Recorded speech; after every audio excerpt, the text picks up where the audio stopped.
Motorcycle servicing অনেক বড় একটা প্যারার কাজ, মানে মোটরসাইকেল মেইনটেনেন্স করা।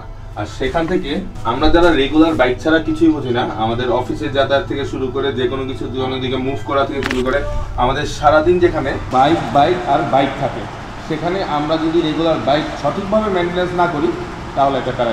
আসসালামু আলাইকুম, হে বাংলা মানুষজন, আমি হাসান সিরাজ চলে এসেছি আপনাদের সামনে নতুন একটা মোটো ব্লগে। আজকের মেন উদ্দেশ্য হইতেছে যে কিভাবে আমরা আমাদের বাইকটাকে সার্ভিসিং করে ভালো রাখতে পারবো।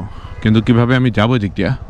আচ্ছা, এদিক দিয়ে যাওয়া যাবে না। তো আমার 13 জিবিটা নিয়ে অনেকেই কোশ্চেন করেন, ভাই 13 জিবি কই, 13 জিবি কই, 13 জিবি কই। হ্যাঁ, আমার 13 জিবি ভার্সন 3টা, মানে আমার সেই গরিলাটাকে আমি খলিল ভাই গ্যারেজে দিয়ে আসছি। তো বেসিক্যালি দিয়ে আসি নাই, খলিল ভাই নিয়ে গেছে, খলিল ভাই আর রাব্বি। আজকে থেকে শুরু হবে 13 জিবির কাজ করা। ইস্যুস কি হয়েছে আপনারা বলি, বেরোয়ার পরে দিয়ে গোপ্রোদের চার্জ নেই। আর এই ফ্লাইওভারে ব্যস্ততম রাস্তা দাঁড়াচ্ছি, তাই সরি, এখান থেকে বেরোয় যাবো। এখন যাবো খলিল ভাই গ্যারেজে বাইকের কাজ করাইতে। আজকে সারাদিনের ব্লগ থাকবে।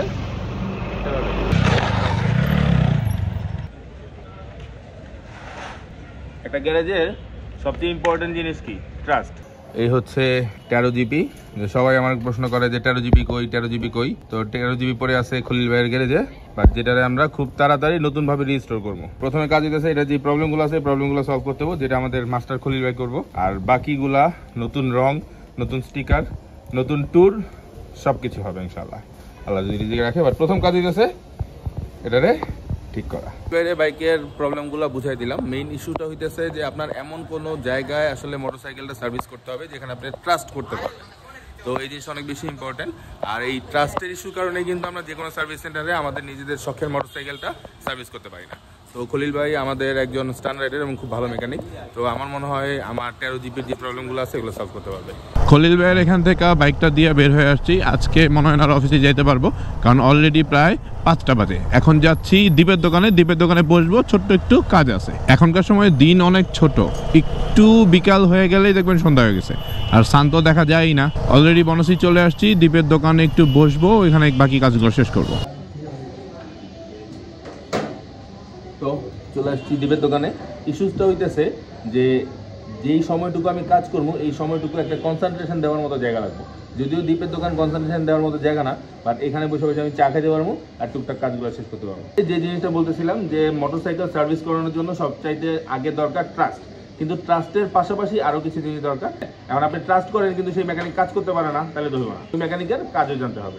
আচ্ছা, আপনাদেরকে একটু গল্প বলি। গল্পটা হইতেছে, মনে করেন ডাক্তারখানায় গেছেন, ডাক্তারখানায় যা বলতেছেন যে আপনার এই জায়গায় ব্যথা, এই জায়গায় ব্যথা, এই জায়গায় ব্যথা, কিন্তু এক্সাক্ট কোন জায়গায় ব্যথা এটা আপনি জানেন না, সারা শরীরে আপনার ব্যথা।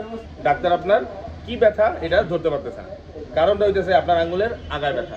মানে মেইন ব্যাপারটা হইতেছে আপনি ডাক্তার কাছে গেলে এক্সাক্ট কোন প্রবলেম ওটা যদি বলতে না পারেন, ডাক্তার পুরো বডি চেক আপ করেও কিন্তু আপনার প্রবলেম বের করতে পারবো না। তাই আপনি যেই মেকানিকের কাছে যান না কেন, যেখানেই যান না কেন, আপনার প্রথমে জানতে হবে আপনার বাইকের কি সমস্যা আছে। আর এটা যদি আপনি নিজে না জানেন, তাহলে আপনি যত ভালো মেকানিকের কাছেই নেন না কেন, কোনো লাভ হইবে না।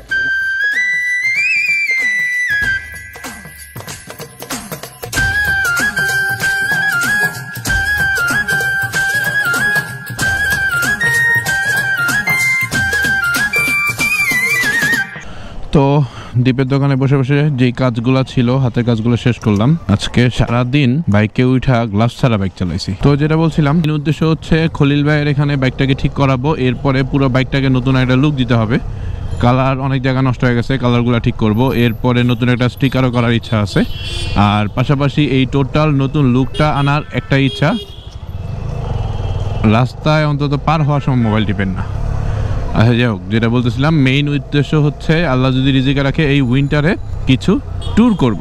তো কিছু ট্যুরের মধ্যে একটা ট্যুরের রিসেন্টলি প্ল্যান করতেছি, যদি আল্লাহ রিজিক রাখে খুব তাড়াতাড়ি একটা ট্যুর দিব। তো ওই ট্যুরে আমি 13 জিবি নিয়ে যেতে চাই। 13 জিবিটা আমি সবসময় মিস করি আমার ট্যুরে, কারণ এর আগে যে 2-3টা ঢাকার বাইরে ট্যুর দিছি বা ট্রাভেল করছি, তখন 13 জিবি ছিল না।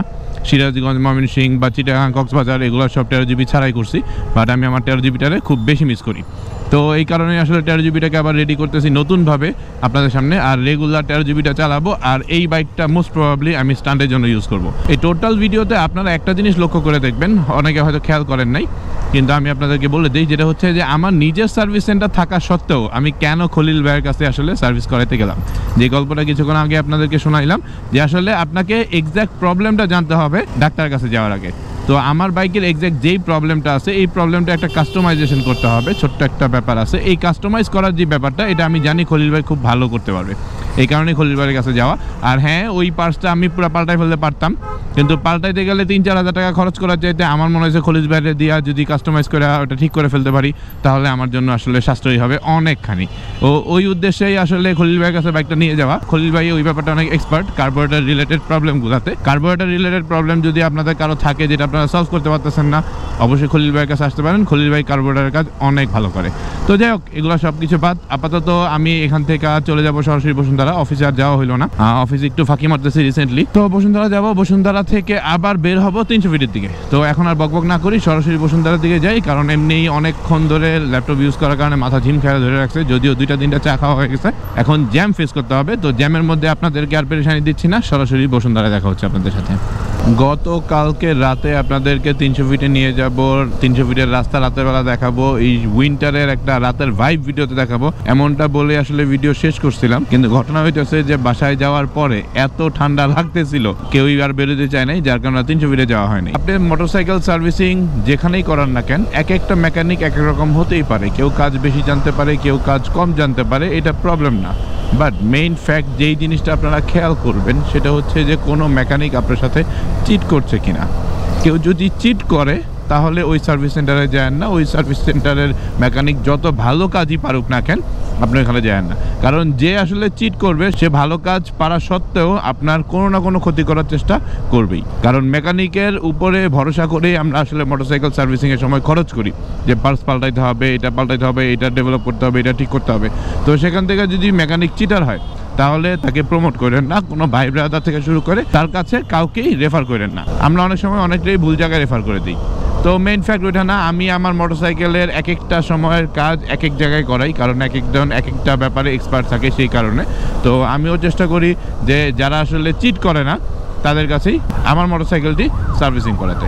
আমি হাসান সেতু আজকে আপনাদের কাছ থেকে বিদায় নিয়েছি, আবারও চলে আসবো যে কোনো সময় যে কোনো জায়গায় ক্যামেরা অন করে। যদি কোনো প্রশ্ন থাকে, যদি কোনো সাপোর্ট লাগে, অবশ্যই নক করতে ভুলবেন না, অবশ্যই কমেন্ট করতে ভুলবেন না। আমি সবসময় চেষ্টা করি বাইকারদের সাপোর্ট দেওয়ার জন্য, বাইকারদের কোনো হেল্প হয় এমন ইনফরমেশন শেয়ার করার জন্য।